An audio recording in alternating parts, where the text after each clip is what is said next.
राज्यामध्ये उष्णतामान वाढले असून त्या संदर्भात उष्माघातामुळे अनेकांचा मृत्यू होत आहे. अशा प्रसंगी केंद्र सरकारच्या मदतीची वाट न बघता राज्य शासनाने उष्माघातात निधन पावलेल्या कुटुंबियांना मदत करावी अशी मागणी विधान परिषदेचे आमदार एकनाथराव खडसे यांनी राज्य शासनाकडे केली.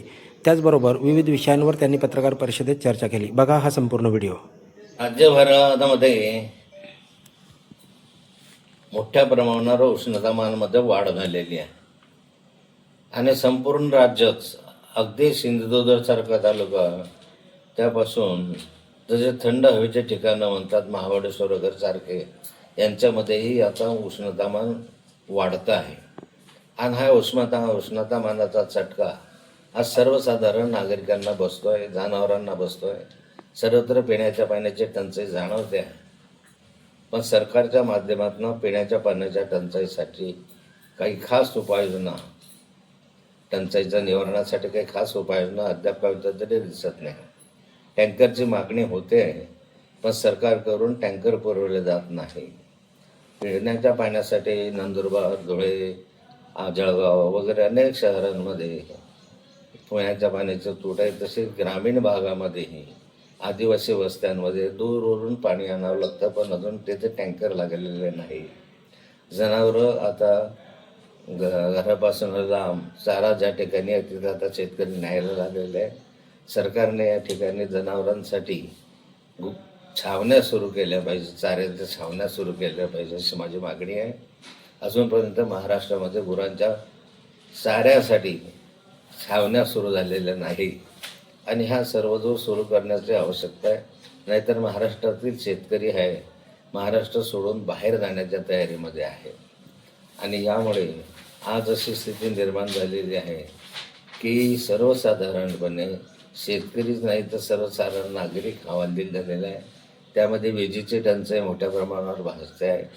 विजेच्या जाण्या येण्याचं प्रमाण मोठ्या प्रमाणावर जाणवत आहे. वीज 8-8, 10-10 दिवस ग्रामीण भागातील शहरामध्ये मिळत नाही अशी स्थिती आहे. शेतीतली वीज जी आहे ती वीज सातत्यानं खंडित होते आणि त्यामुळे उन्हामध्ये शेतकऱ्यांच्या पिकाला फार मोठ्या प्रमाणावर चटका बसून राहिलेला आहे. आणि अशामुळे आज शेतकरीसुद्धा हैराण झालेला आहे. आणि अशा मोठ्या तापमानामुळे आज जळगावचं तापमान 46च्या आसपास आहे. कदाचित ते उद्या 47-47च्या वर जाईल असं सांगण्यात येत आहे. महाराष्ट्रामध्ये अनेक शहरांमध्ये 45-46च्या वर तापमान आहे. आणि अतिउष्णतामानामुळे या ठिकाणी मोठ्या प्रमाणावर माणसं दगावत आहेत, जनावरं दगावत आहेत. जनावरांना वेगवेगळे रोग होत आहे आणि या रोगांमुळेही जनावरं आज पाणी पिण्याला त्यांना नाही, त्यामुळे मरायला लागलेले आहे. ती उष्णतेमुळे माणसं जे मरत आहेत तर या माणसांना, मरणाऱ्या माणसाच्या कुटुंबाला काही मदत मिळाली पाहिजे. आपण नैसर्गिक आपत्ती पकडून त्याला मदत द्यावी अशी माझी विनंती सरकारला आहे. आपण या ठिकाणी पावसामुळे नैसर्गिक आपत्तीत वाहून गेलं त्यांना मदत देतो, वीज पडली तर त्याला मदत देतो. अशा अनेक ठिकाणी त्या ठिकाणी वीज वेगवेगळे याची मदत आपण करत असतो. आणि या ठिकाणी मी 21/4/2026 पासून सरकारकडे सातत्यानं पाठपुरावा करतो आहे. पण सरकारला या बाबीची नोंद नाही किंवा दखल अजूनपर्यंत घेतलेली नाही. त्यामुळे सर्वसाधारण अतिउष्णतामानाचा फटका बसलेल्या नागरिकांच्या कुटुंबांना किमान 10 लाख रुपयाची मदत सरकारच्या माध्यमातून द्यावी अशी माझी विनंती आहे. आणि या उष्णतामानाची नोंद सरकारने घ्यावी. सरकारचे सारे अधिकारी, सरकारचे सारे मंत्री एअर कंडिशनमध्ये फिरतात. उन्हाचा चटका त्यांना अजून माहिती झालेला नाही. आणि यामधनं काही ठिकाणी आगीचं प्रमाणही मोठ्या प्रमाणावर वाढलेलं आहे. यासाठी सर्वसाधारणपणे तालुका लेवलला बैठका व्हावी आणि याचा आढावा घेऊन त्यांना मदत करावी अशी मी या ठिकाणी सरकारला विनंती करतो आहे. काही ठिकाणी तांडावस्ती एरियामध्ये आदिवासी महिलांना काही किलोमीटर जाऊन पाणी घेऊन जावं लागत आहे डोक्यावरती अंडा घेऊन. याबाबत शासनाला काय मागणी? आदिवासी वस्त्यांमध्ये मी आता टी व्हीवर पाहतो, नंदुरबार जिल्हा अनेक आदिवासी वस्त्या नद्या पाड्यांवर जशी चित्र आहे की या आदिवासी लोकांना 5-5, 6-6 किलोमीटर, कधी कधी 8-8 किलोमीटरपर्यंत पाण्यासाठी वन फिरावं लागतं आणि तिथून पाणी आणावं लागतं. त्या लोकांची मागणी आहे की आमच्याकडे या पिण्याच्या पाण्यासाठी एकदा टँकर दिलं पाहिजे, हातपंप लावले पाहिजे, जुने हातपंप दुरुस्त केले पाहिजे, काहीतरी पिण्याच्या पाण्याची व्यवस्था झाली पाहिजे. पण तो सरकार अजूनपर्यंत आदिवासी वस्त्यांपर्यंत पोहोचलं नाही. आपण टी व्हीवर वगैरे बातम्या पाहतो, ते अत्यंत जीवाला हवालदिल करणारे आहे. नगर तालुक्याला मोठ्या प्रमाणात वन जमीन वन क्षेत्र लाभलेलं आहे आपल्या मुक्ताईनगर तालुक्याला. तर आपण काही दिवसापूर्वी पाहिलं असेल की बिबट्यासारखे किंवा वाघासारखे प्राणी आपल्या गाव वस्तीमध्ये येत आहे. तर हे त्याचाच परिणाम आहे की जे जंगल आहे ते नष्ट होत आहे.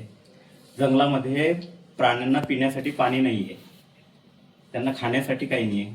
त्यामुळे तिथे सुद्धा काहीतरी व्यवस्था झाली पाहिजे. आज आपल्याकडे मोठ्या प्रमाणावर वन्यजीवन आहे, जंगल आहे, डोलारखेडा वगैरे सारखं सुरक्षित जंगल आपल्याकडे आहे. परंतु आज त्या ठिकाणी प्राण्यांना पिण्याच्या पाण्याची व्यवस्था नाही.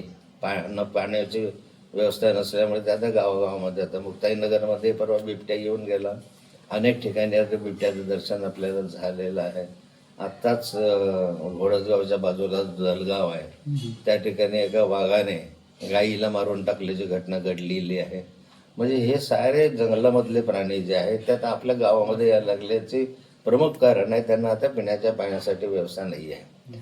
आपलं डोलारखेड्याचं जंगल जे आहे ते सन्मानाने लोकल आमदारांनी सांगितलं होतं की आम्ही सुरक्षित जंगल करू, आम्ही त्या ठिकाणी काय त्याला टायगर कॉरिडॉर करू, कॅरिडॉर करू वगैरे. त्याच्यामुळे काय झालं असतं, जर टायगर वगैरे जाहीर झालं असतं, किंवा सर्वात आधी आमदार साहेबांनी म्हटलं होतं की हे सगळं जंगल जे आहे ते आम्ही काय म्हणतात त्याला रिझर्व्ह फॉरेस्ट करू, आणि त्यांनी त्या ठिकाणी घोषणा केली होती. झालं, रिझर्व्ह फॉरेस्ट झालं, घोषणा केली वगैरे. हे जर झालं असतं तर आपोआप सरकारच्या माध्यमातून त्याच्यामध्ये छोट्या छोट्या तळ्यांमध्ये बाहेरून पाणी आणलं जातं. छोटे छोटे जे पाझर तलाव वगैरे जंगलामधले जे आहेत तीच गावाला आपण म्हणतो जंगलामधले पाणी साठवणारे छोटे छोटे तलाव असतील, पाणवठे असतील, ते पाणवठे सरकारच्या माध्यमातून टँकरद्वारे त्या ठिकाणी दररोज भरले जातात. आणि मग त्यावेळेला जंगलातले प्राणी गावामध्ये येत नाहीत, ते तिथल्या तिथं थांबतात. पण आता सरकारचं दुर्लक्ष नाही, आणि आमदार साहेबांनी सांगितलं होतं ते अजूनपर्यंत झालेलं नाही. झालं तर आनंदच आहे, परंतु ते होईपर्यंत किमान त्या ठिकाणी पिण्याच्या पाण्याच्या व्यवस्था व्हाव्या अशी सरकारला मी विनंती करणार आहे. वन्यजीव प्राण्यांच्या पाण्यासाठी पाणवठ्यांवर DPDCच्या माध्यमातून पाण्याची उपलब्धता करून दिली जाते, परंतु जिल्हा उपवन संरक्षकांनी या संदर्भात पत्रव्यवहार केला नाही अशी माहिती समोर येते.